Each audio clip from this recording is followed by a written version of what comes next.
The word blackwash literally translates to wash something from a whiteness to a blackness. We feel that a lot of us young people, a lot of us black people, through years of colonialism, slavery, have been whitewashed. We don't see the world anymore from a black perspective, we see it from a white perspective. This is why we have continued to serve white people against our own interest, against our own will. You find that we even aspire to become white people. We mimic white culture, we mimic everything, even white values.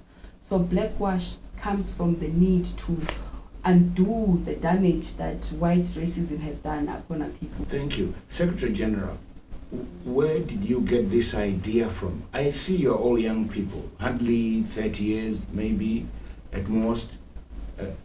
Where did the young people like you get this idea from? How did you know that you as a young person, you are being socialized to become white? That precisely is where the idea came from, but who told you about it? We look up to heroes, our struggle heroes, such as the Black Consciousness movement through Baba Steve Biko, Baba Robert Sobukwe. Those are some of our people that we look up to, and their ideas depict that we're supposed to be conscious of who we are. We're supposed to be conscious of our Africanness, of our blackness, actually to redefine blackness, to say that we are pumping life into an empty shell, as Steve Biko would say. So we realized that we are empty shells if we are striving for whiteness, if we are striving to be white people. So the idea of blackwash came from that realization that we need to pump life into the empty shell. And to do that is to be conscious of who we are. That's why we subscribe to Black consciousness. That's why we subscribe to Pan-Africanism and the writings of people like Marcus Garvey. You know, we look up to those people and we subscribe to those things because we understand that without those elements, we are nothing as a nation. Chief of Security, as you were growing up as a young kid in South Africa, up to the age you are now, did you realize as you grew up that you are being socialized to become white? What is clear is that as African people, we are functioning within a Eurocentric structure and a social arrangement which has been engineered by our oppressors. So we are born within an environment which was created by our oppressors.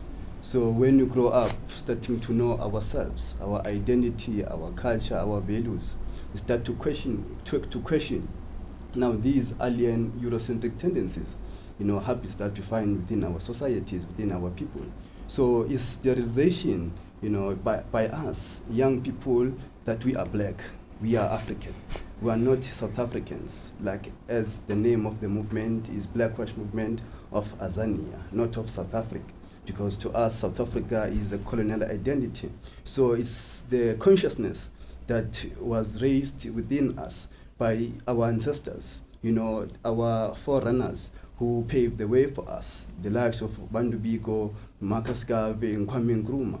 So we look up to is them who have inspired us to know the deeper side of self, which is the African self, for which the society, our oppressors, doesn't want, to show us. So it's the realization by us of the need to decolonize our mind, because we understand that as African people, we are colonized by our enemies. So this is a process, this is a project to decolonize our minds and re-Africanize ourselves so that we can take a center stage in our lives, in our existence as African people, not functioning as extension of colonial societies, but functioning and operating as African people.